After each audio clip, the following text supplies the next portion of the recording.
आराम करने के लिए रात का ही टाइम मिलता है। सुबह से जनता की सेवा करते रहते हैं। अब रिलैक्सेशन के लिए थोड़ा नशा करते हैं और मजा करते हैं, फिर बातचीत करते हैं।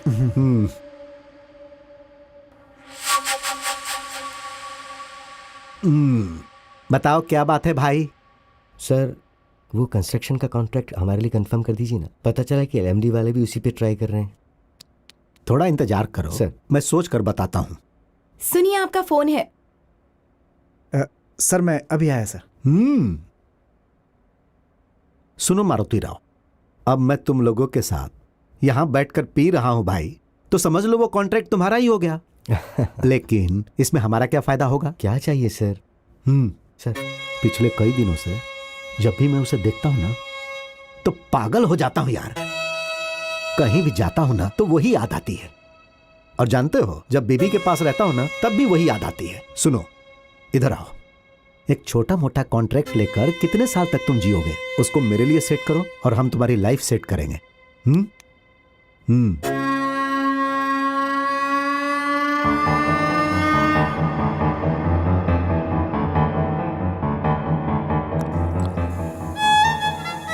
पैसों की लालच में आकर मारुति राव ये भूल गया कि वो क्या कर रहा है।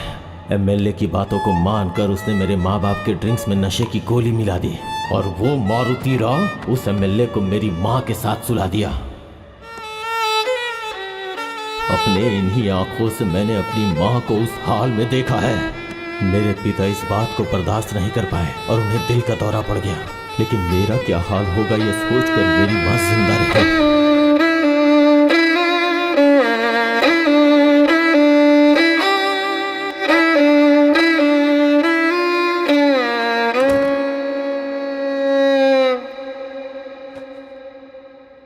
उसके बाद मैं और मेरी माँ नाइजीरिया चले गए।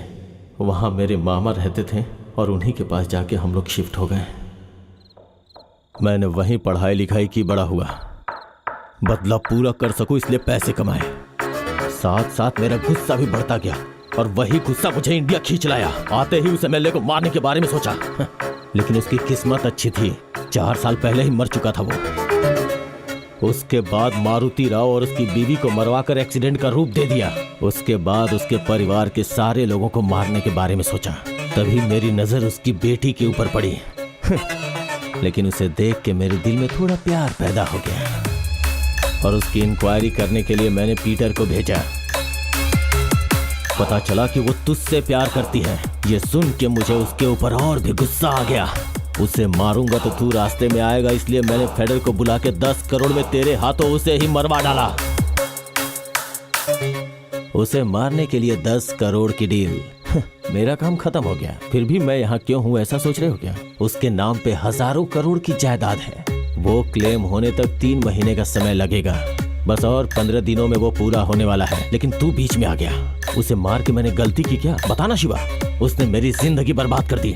उसे मारना मेरे जीवन का मकसद है, इसलिए मैंने अपना बदला ले लिया। उस मारुति राव ने हजारों करोड़ रुपए मेरे पापा की वजह से कमाया है। बोल शिवा, इसमें मेरी कोई गलती है क्या? हाँ है। सुनंदा के पापा ने जो किया वो बिल्कुल गलत है, लेकिन वो गलती उसके पापा ने की थी। उसकी सजा सुनंदा को क्यों दी तूने? गलत किया, बहुत गलत किया तूने। तो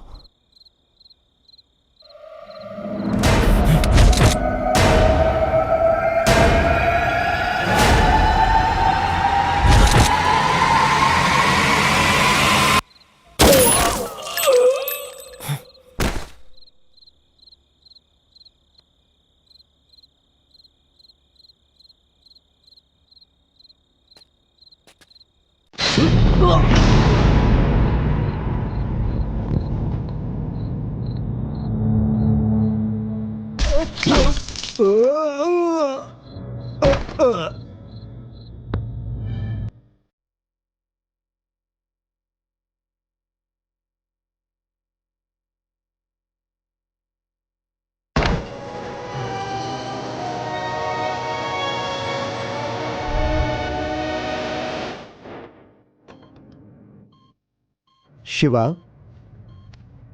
Shiva, Shiva, how are you?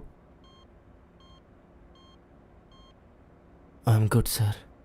मुझे माफ कर देना शिवा, मैंने तुम्हें गलत समझा। I am sorry for that.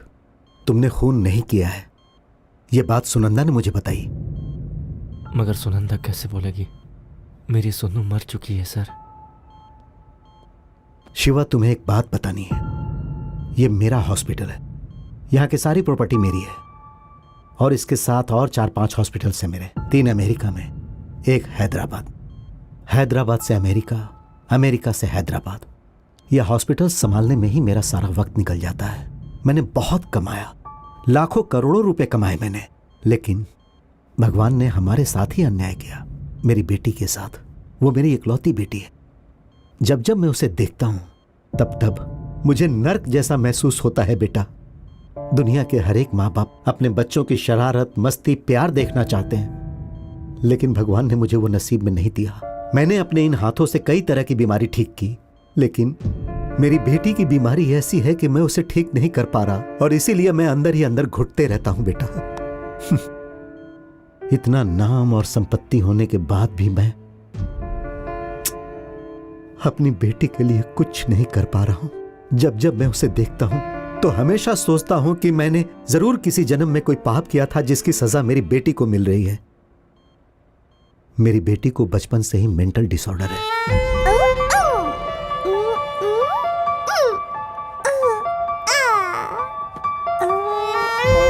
इतना बड़ा डॉक्टर होने के बाद भी मैं अपनी बेटी के लिए कुछ नहीं कर पा रहा। Brain function comes from nature, nature means God. मैंने सब कुछ भगवान पर छोड़ दिया। उम्र बढ़ने के साथ साथ उसमें कुछ बदलाव आएगा ऐसा मैंने सोचा, लेकिन कुछ नहीं हुआ। सर, आप ये सब मुझे क्यों बता रहे हैं sir? Now coming to the point. Shiva, उस दिन जब तुमने उसे मार दिया था तो तुम्हें पुलिस लेकर गई, लेकिन वहां के लोगों ने देखा कि सुनंदा की सांसें चल रही थी, तो उसे इस हॉस्पिटल में लेकर आए। सुनंदा को इस हालत में देखकर मैं शॉक हो गया। तुम्हारे प्यार के कारण या फिर भगवान के कारण यह तो पता नहीं, वो जिंदगी और मौत से बुरी तरह लड़ रही थी। जानते हो, मुझे उसके अंदर जीने की इच्छा नजर आ रही थी। शिवा, मैंने अपनी जिंदगी में बहुत कुछ देखा है। डेस्टिनी मेक्स एवरीथिंग, इस बात पर मैं बहुत विश्वास करता हूं। उसका शरीर एकदम डैमेज हो चुका था, सिर्फ 5% उसमें जान थी। तो मैंने सोचा कि क्यों ना सुनंदा की ब्रेन अपनी बेटी को ट्रांसप्लांट कर दूं। अमेरिका में मैं यह काम करता था, लेकिन यहां यह करने की मैं अपने अंदर हिम्मत ही नहीं जुटा पा रहा था। जानते हो क्यों? क्योंकि सुनंदा भी मेरी बेटी की जैसी ही थी। फिर मैंने उसका ब्रेन अपनी बेटी में ट्रांसप्लांट किया।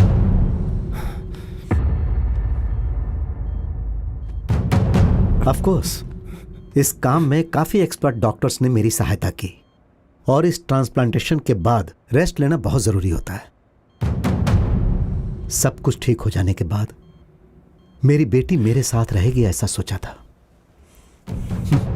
लेकिन वो तुम्हारी है और तुम्हारे लिए ही जिंदा है।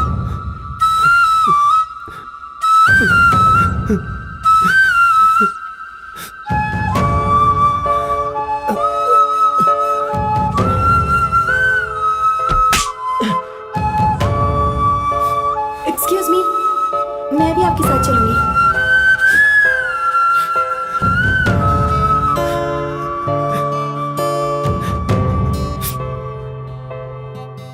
कहाँ है मेरी सुन्नू?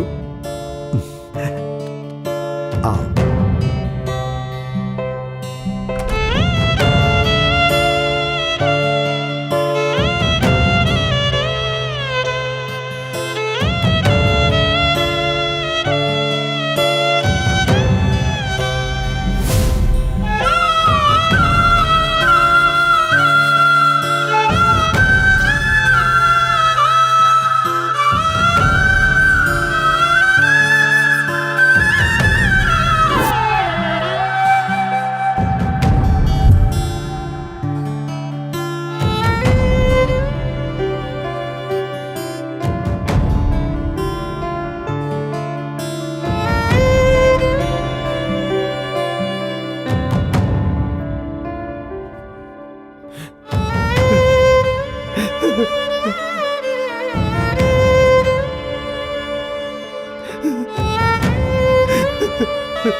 शिवा,